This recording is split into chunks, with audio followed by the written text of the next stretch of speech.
Because my parents had separated before I was born, I spent my time growing up between each of their houses. Each summer until I turned 19, I stayed with my dad in rural Missouri. He had grown up in the area himself, and most of his family still lived there. Without much to do, like going to the movies and stuff, I would fill my days hanging out with my older cousin and getting into mischief. Many of our long summer days were taken in wandering the surrounding woods. On one of these journeys, we came across a big lake setting quietly by itself out in the middle of nowhere. The water was crystal clear and filled with tons of monstrous fish. We asked the adults if they were aware of its existence, but none had heard of it. That was probably the reason for it having so many large fish. No one living in the area had fished it, and any who had in the past allowed its location to be lost. We would fish the pond 3 or 4 times, coming away with a stringer full of lunkers on each occasion. On the 5th occasion, we hoped to accumulate enough for a big family fish fry. The summer holiday was starting to wind down, and we figured a fish fry would be a great way to cap it off. It was a warm Saturday morning when we headed out. We started about an hour before sunup because the walk-in took over an hour. Besides, the fish stopped biting by the hottest part of the day, and we hoped to get back to my dad's house by early afternoon. The beautiful sight of the pond came into view around dawn. It didn't take long for us to get our first bites, and for the next 3 hours, the fish came quickly, one after another. Our limit was caught by 10:45, and I was rearing to get going. We had a 90-minute walk back with 2 5-gallon buckets packed to the top with fish, so I imagined another 30 could be added to that. To my displeasure, my cousin thought it would be refreshing to take a dip in the lake before we left. He tried to pressure me into joining him, but I didn't know how to swim at the time. I just wanted to get back, but he was older than me, so he was in charge. I plopped my tail onto a rock and waited while he did his thing. There was an old rope tied to a tree, probably from 100 years ago, and he wanted to swing from it. It looked unsafe to me. However, my concerns were laughed off, and he stripped down to his boxers, setting his clothes on the ground next to me. He climbed the tree a little way and grabbed the rope. Pushing off, he swung out just a short distance before the rope snapped right above him. He'd made it out far enough to hit the deep water, but probably not as far as he intended. When he hit the water, his body made a dull thud sound. It certainly didn't sound normal and likely hurt. I was planning on laughing at him and saying I told you so, but as the seconds passed, he never resurfaced. The situation was quickly becoming scary. I looked around to see if he came up somewhere farther away, perhaps floating unconscious because of the hard contact with the water, but still nothing. I began to panic and waded out as far as I dared, looking into the water for him. Unfortunately, the water became cloudy with every step I took and made it impossible to see. Soon it was clear to me that he had drowned. How, I had no idea. Perhaps if I could have swum back then, I may have been able to help him, but it was too late now. I was helpless to do anything more than pack up and head home. On the entire walk back, a small nugget of hope lingered in the back of my mind that he had tricked me and would pop up at some point. This didn't happen, however, and the dread I carried of telling my family grew with each step. I tried several times to find the words, but with each attempt, I would break down and choke on my tears. Ultimately, I could only manage, "Mark drowned." They got the point after that, and once I was able to pull myself together, I led my dad and uncle back out to the pond. Mark's body was still nowhere to be found. With no other options, we went into the sheriff's office to report the drowning. When I realized where we were headed, I started freaking out. In my young mind, I thought I was going to get in trouble or be blamed for my cousin's death. It took a few minutes, but they were able to convince me I wasn't in trouble. Even after they had, I couldn't help but feel guilty every time I looked at my uncle. Regardless of what he claimed, I couldn't believe he didn't blame me, even if it was just a small amount. I explained what had happened to the sheriff, and the search began the next morning. Just by chance, that was the day I was going back to my mom's. That Monday night, my mom sat me down to tell me that a team of divers had found Mark's body earlier that day. When they discovered him, one of his feet were hung up on a sunken log, so they assumed that was why he never resurfaced. I wish I could say this made me feel better, but it did not. It did, however, serve as a catalyst to learn how to swim. The guilt of not being able to help my cousin stayed with me for most of my life, and I never wanted to be in the position of not being able to help another person ever again. So in a twisted kind of way, his death had a positive impact on my life. However, if I had the choice, I'd still prefer that he be with us.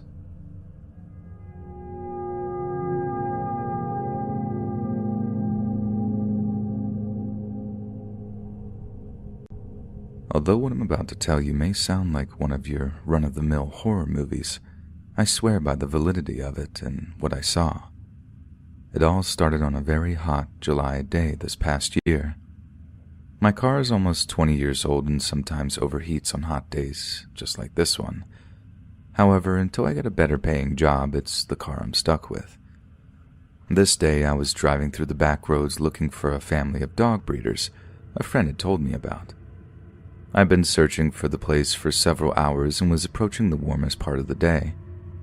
As per usual, my car began overheating and I was forced to pull over. I picked up my phone to call my girlfriend, only to see that my battery was dead. After I spent a couple of minutes cussing my luck, I acknowledged that I was going to have to find someone with a working phone. That wasn't going to happen unless I started walking. Soon, I spotted an old farmhouse off in the distance and headed toward it. A trip that would have taken half an hour on a normal day took almost an hour because of the oppressive heat. I had to take several breaks during the course of the journey, but eventually made it. The area around the house looked more like a junkyard. Parts of old cars spread about, and I had to weave through a maze of them to reach the front door. I knocked on the door for several minutes, but got no answer. Thinking maybe that the homeowner may be hard of hearing, I walked around and looked into the windows hoping to see someone inside. At the side of the house, I spotted the telephone hanging on the wall just inside the kitchen. Now that I knew that there was a phone, I became excited and started calling out for someone. Even after walking all the way around, no reply came. I was about to give up until I saw a woman lying on a bed. I very nearly banged on the window to try and get her attention, but I figured that may scare her, so I went to the front door and let myself in. Now in hindsight, that was just as scary. But before I entered, however, I took a piece of paper from a notebook I carry with me and wrote out a note explaining what I was doing there. Even then, I called out several times as I approached the bedroom. Still no answer came, and I continued toward the room. The closer I got to the woman, the more her appearance began to unnerve me. She was laying flat on her back and staring blankly at the ceiling. I had initially believed she was watching the television that was turned on in the room with her, but her eyes sat completely still. Regardless, I got closer and, once I was within a few steps, handed her the note. When the note touched her hand, she didn't react. This caused me to get closer, and this was when I realized something was very wrong. Her face had a very dry, almost mummified look to it. Her hair was a vibrant black, a color not often seen on older females. She had to have known I was there by that point, but her eyes stayed fixed. This is what caused me to lean in even closer and look into her eyes. Rather than being slightly bloodshot or moist looking like most people's, they had a shiny, glassy appearance, like they were fake. In spite of this, not until I actually touched her did I know for sure that she was dead. I realized that perhaps she was a mannequin rather than a human, so I reached down to touch her bare hand. The texture of her skin was dry, but stone cold to the touch. The oddity of this was just beginning to really sink in, when a loud creaking noise came from behind me. Without a second thought, I tore out of there and ran back down the road in the direction of my car. Within a half of a mile, I ran into an older man in a truck, and thankfully he agreed to give me a ride back into town. I said nothing about my experience to him, and any time he attempted to make small talk, I said as little as I could, on the off chance that he may have been involved in what happened to that woman. He let me borrow his phone to call my girlfriend, and she agreed to meet us at a gas station on the edge of town. When he let me out there, I thanked him, and he went on his way. Once I was safely inside my girlfriend's car, I borrowed her phone to call the police. I hadn't even told her about it yet, so the look of shock on her face as I described what I saw showed me what my expression likely was at the time I discovered it. The cops said they'd send out a car to the house to check out my claims. I called a wrecker next to pick up my car. The police never called me back, so after waiting 3 days, I called to inquire about what they found. It took a few minutes to find a person aware of my call, but once I did, the officer said that he and his partner searched the entire property and found nothing out of the ordinary, especially not a mummified woman. I thanked them and hung up. What happened after I fled, I can only guess. The noise behind me was probably the owner of the home, and he hid the woman's body knowing that the cops were likely to be called. To tell you the truth, I'm not sure what I saw in that house, on that bed. I am positive that I saw a human lying on that bed, but that's all. More than once, I've been tempted to grab a camera and return to the house to get proof of my claims, but fear of the unknown and what else could be waiting for me if I did has stopped me.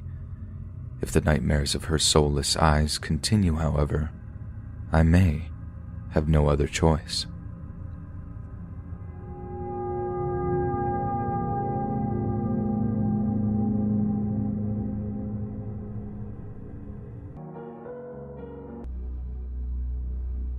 This happened about 5 years ago now.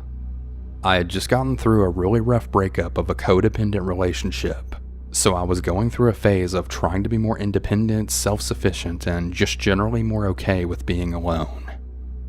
I would go to a lot of movies, restaurants, etc., all by myself. At the time, I was living in Montana where spending time outdoors is a prime recreation.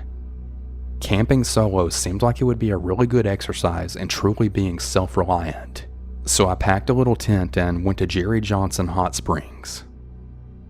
Jerry Johnson is a natural hot springs with a few small, mostly natural pools in the mountains on the border of Montana and Idaho. I'm going to try and keep this as brief as possible, so I won't go on explaining the place. What I will say, however, is that it's truly in the middle of nowhere. From the interstate, it's about a 1/3 mile hike across the bridge and into the woods. And from the interstate, it's about a 45-minute drive in either direction before you reach any kind of civilization in the form of a gas station. There isn't a motel or anything attached to the hot springs like there are with some. It's really just forest land with a few tiny ponds of warm water, and if you ever go, you'll probably be the only person there. There's plenty of daylight, so I decide I'll go soak first and then set up my camp when I'm finished. I make the short hike to find that there's a couple, a man and a woman around their 30s in the main pool, and they look kind of startled to see me. I say a friendly hello from a distance as I then approach. At first, they don't really respond, they just kind of stare at me. Then the guy pipes up. "What are you doing, man?" I then tell him that I'm really confused and I don't know what he means. The man then asks, "Are you the one that's been creeping around the woods and watching us for the last hour or so?" I assured them that I didn't know what they were talking about, and they begin to tell me that there's someone in the woods way off of the trail. Apparently they'd been yelling at him and he just doesn't respond. He'll walk away into the woods for a while and then reappear somewhere else, just watching them. After they've been assured that it isn't me, I get undressed and get into the water. The pupils in their eyes were huge. I'm guessing that they ate some magic mushrooms. I never asked, but it seemed pretty obvious. It's not a big deal. It's basically the perfect setting for something like that, but it makes me think that they might just be having a bad trip. We talk for a while, and first about the creepy guy and then about some other stuff. The mood lightens and they seem pretty relieved not to be alone. I'm a relatively large guy and I guess there's strength in numbers. No more sightings of the creeper. They get out of the pool before me. I'm in the pool all by myself for about 10 minutes before I then hear some shouting in the woods. I decide to cut my soak short just in case someone's in trouble. I get out, dry off quickly, and then get dressed, still mostly wet, when I then hear another shout. I then start quickly hiking. I eventually come across the couple that was shouting off into the woods and saying things like, "Hey man, we have a gun," which they didn't. I ask what's going on, and they say that the guy was just ominously standing in the path looking at them way off in the distance. When they started to shout at him, he left the path again and then retreated into the woods. Now he's out of sight. Through all of this happening, they never get a good look at him. We walk back to our cars. We decide that we're all going to camp near each other. There's an official campground, but you have to pay. The guy tells me that he knows about another spot that's relatively flat that would probably work for us. I agree, and I decide to follow them. It's not very far. They set up their tent and I set up mine about 100 yards away. I wanted to give them plenty of space to trip or whatever, and I was out there in the first place to camp alone. We were in a dry season on raw forest floor, so neither of us made a campfire. I got all set up and just sat around reading a book, really enjoying all of the nature. The mosquitoes made me retreat into my tent at about 6 p.m., and by 9 I was sound asleep. At about midnight, I was then awoken by the sound of screaming. I grabbed my flashlight and my .22 pistol, put on my shoes but didn't tie them, and then started running toward the other tent. When I arrived, the two were standing outside of the tent with their own flashlights and completely losing it. They said that the guy had been there and that we all needed to get the crap out of there ASAP. They showed me a slice in the wall of their tent that he had made with a knife. They then haphazardly packed all of their stuff in a hurry and we went back to the cars. I only then realized that I hadn't actually grabbed any of my own stuff. I asked if they would go back with me to get it, and they basically just said, "Sorry dude, you're on your own," then got in their car and took off. I then thought about it for a minute. I could come back the next day and get my stuff, but it was over an hour drive in each direction, and I was there now. I did have a gun, but if I shot someone in the woods, even if self-defense, that would be the beginning of another nightmare that would probably last the rest of my life. I made the decision and decided to go back for my stuff. I killed my flashlight and basically went stealth ninja mode back into the trees surrounding the clearing where my tent was. My thought was that if I was really quiet, then I could probably hear him, but he couldn't hear me. It took me about 20 minutes to get where my tent was since I was moving so slowly. When I got back to my tent, it was totally untouched. I quickly threw on my backpack, put my flashlight in my mouth, grabbed my tent in its fully assembled state with my sleeping bag still inside of it, and then ran back to the car with a loaded .22 revolver in my hand. I went back to my car, started it, and drove away. What didn't really occur to me until later is that I never actually saw this guy, and to this day, I can't really be sure that there was actually anyone in the woods at all. I really kind of doubt that these people would have sliced their own tent, but at the same time, I kind of doubt that there was actually just a dude hanging out in the wilderness all day and night just to freak these campers out. It's really possible that the two campers were really just messing around with me. If so, they really deserve Oscars for their performance, as they really seem genuinely terrified. I guess I'll never really know though.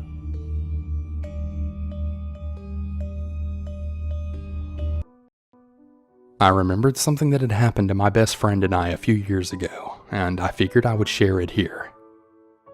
While my best friend and I were seniors in high school, we went on a weekend trip to visit my grandmother a couple hours away from my town in Georgia. The town that we lived in was comparatively small for the state, but one of the biggest towns within a few hours. But we had to travel about 2.5 hours through tiny, somewhat redneck towns to get to my grandmother's place. We were on our way back home when we had to stop at a gas station literally in the middle of nowhere. I'm talking cornfields, cotton fields, streets with no signs or lights, not even stop signs, and definitely no cell service. The convenience store that was attached to the gas station had maybe a couple snacks inside, but looked deserted from the outside, and we decided not to bother to get anything other than gas. I paid with card, mainly because I didn't want to leave my 5'1", 100-pound friend all alone in the car while I went alone inside. Another car had pulled up on the other side of the single gas pump while I just started pumping my gas, and because of everything I'd read before on Let's Not Meet, I already had a really weird feeling and decided to stay alert and stand outside of the car with my driver's side door wide open. The reason I did this was so that my friend could see and hear everything that was going on. A thin, late 50s-ish older man got out of the car and seemed to be paying at the pump and standing beside his car while I got gas. But after a few seconds, he walked around the pump and then maneuvered himself around my car door to stand within a foot of me and asked if he could pump my gas for me. Luckily, the gas nozzle was locked, so it was pumping without me having to hold it. I immediately placed myself between the opening of the door and the man, and I prepared to either shut the door with me inside it or move and slam it behind me to protect my friend if necessary. I calmly told him it was fine and no thank you. He looked me up and down with the corner of his lip tilted up and then said, "You know, pretty girls like you shouldn't be out here all alone, and you definitely shouldn't have to do this by yourself. Let a man help you, baby." And then proceeded to cover my hand with his own as he reached for the gas pump that I was holding. I jerked my hand out from underneath his and then slammed my car door shut. I then jerked my hand out from underneath his and slammed my car door shut, thinking the last thing that I would want is him jumping in my car and driving away with my friend in the passenger seat. Red flags were totally going off now. My typical overly polite demeanor turned serious as I remember something that I'd read here that said that it was better to be safe and to seem mean rather than be polite and uncomfortable. So I then responded and said, "Sir, get away from me. I can pump my own gas and I've already said no thank you. Leave us alone." He didn't move, only raised his chin and managed to make eye contact with me, his tilted lip totally gone now. I stared him down and I figured I'd gotten enough gas to last us enough time to get the crap out of wherever we were. So I made eye contact, pulled the nozzle out, and basically threw it back into the pump before getting in my car and driving away before he had even moved. As we drove away, I glanced in the rear view and saw that his car wasn't even being filled up with gas. So I'm guessing he was just driving by and then decided to help out a damsel in distress, even though I was nowhere even close to being a damsel in distress. My friend was shaking the whole way home, telling me she would have just let the man pump our gas. But I'm really glad of some of the confidence that I'd gained from this sub. It helped me stay attentive and respond confidently enough to get out of that crazy situation. So to the creepy, helpful gas station man in the middle of Ghost Town, Georgia, hopefully we won't meet ever again.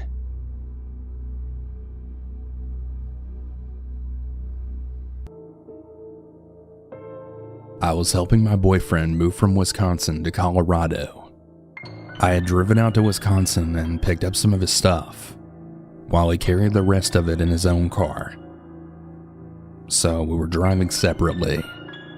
Somewhere in the middle of Nebraska, towards the end of the day, we found out that his car was having some issues that would need to be repaired before we could make the rest of the trip to Colorado. We decided to stay at the motel for the night and find somewhere to repair the car at in the morning. We took the car into the shop and it was actually able to be repaired before the end of the day. The shop called my boyfriend to let him know he could come pick it up, so I drove him out there. When we got to the shop, I realized that I'd left my phone at the motel. I wasn't too worried as even though I wasn't too familiar with the area, I figured I could follow my boyfriend as he drove back to the motel for the night. As I saw my boyfriend exit the shop in his car, other cars shortly followed behind him, so I lost track of him. I decided to try and find the way back to the motel on my own, to the best of my memory. It was pretty much just straight down the main road until you saw the sign for the motel on the left side. I kept driving down the main road until I realized I had never even seen the motel sign. I was lost and I really started to panic as I had no phone and I had no idea how to get back to the motel. I began to notice a white SUV that was following my car for about 5 minutes. He eventually pulled into the lane to the left of me. Sitting at a stoplight, I saw the man in the white SUV motion to roll down my window. Being confused and not really knowing how to react, I rolled it down. Hey, what are you doing? He said. Nothing, I replied, not really sure why he was asking this. Well, why don't you pull over and come talk to me for a second? After hearing this, I quickly shook my head and then rolled up the window. The last thing that I wanted was to be stranded in this town with some weird stranger following me. The light turned green, and that's when I saw my boyfriend's car then pull up right behind mine. I then pulled off into the closest parking lot, to which my boyfriend followed. Luckily, the SUV was nowhere in sight.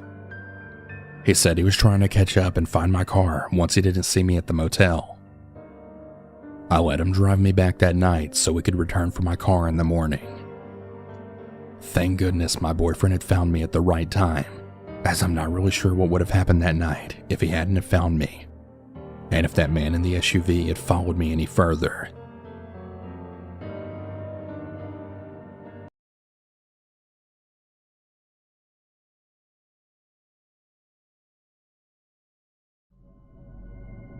When you go off to college, a lot of people warn you about the dangers that can occur on campus, but what no one warns you about is the ride home. While I'm sure most people have fun and possibly even memorable rides home from school with their family, mine was only memorable because I made it home with my life. It was the beginning of December and the fall semester had just ended, and at the time, I had made plans with some friends back at home to go see the midnight release of a movie that was coming out instead of taking my exams and then driving home the next day. I planned to drive home as soon as I finished my schoolwork. This meant that I left campus around 4 in the afternoon. I would make it to the mall for the movie just in time, so I did just that. I left right after my last test, and I could not have been more excited to see my friends. I had about a 6.5-hour drive ahead of me, so I got comfortable and began making my way home as quickly but safely as possible. Now that being said, even though I was in a rush, I was still raised to be helpful. I was always taught growing up that if you saw someone on the side of the road, you stop and ask if they need help. Sometimes people don't need anything, and you just keep driving, but you never know when someone might need you. So at around 9:30 at night, as I was driving along this dimly lit back road, when I saw a car parked on the side of the road, I didn't even hesitate. I pulled over and hopped out of my car to ask if they needed any help. Right away, I could see the car was being driven by an elderly man, and he claimed that his car had a flat tire on the passenger side and asked me if I would help him put the spare on for him. I told him of course and asked him to pop the trunk so I could get the tire out, and he did. But as I leaned into the trunk to lift up the mat that covers the spare, I felt the man press something against my neck. My entire body tensed up as I could feel the shocks from the taser that he just pressed against me fired. I keeled over forward and the man was able to easily push me and force me into the trunk of his car before slamming it shut. I recovered from being tased before we pulled off from the side of the road. But as I reached above me for the emergency handle that it's in most trunks, I couldn't find it. I could feel the tires moving as we began making our way down the secluded back street when I realized the old man had forgotten to take my phone before locking me up. He must have been in such a hurry and didn't want to risk being overpowered that it didn't even cross his mind. I squirmed around in the trunk until I could get my hand into my pocket and pull my phone out. After calling the police and telling them what road I was just on, it was only a matter of a couple of minutes before they were able to find me. I heard the sound of police sirens behind us as they pulled the elderly man over, and once the car came to a stop, I began banging on the trunk to let the officers know where I was. Once the man was in custody and I was out of the trunk, I asked the officer if he knew why the man tried to abduct me, but he didn't know why. It wasn't until the trial that we learned that this man, who I thought was old and frail, had actually confessed to abducting multiple people between the 90s and the late 2000s. I was just the lucky one.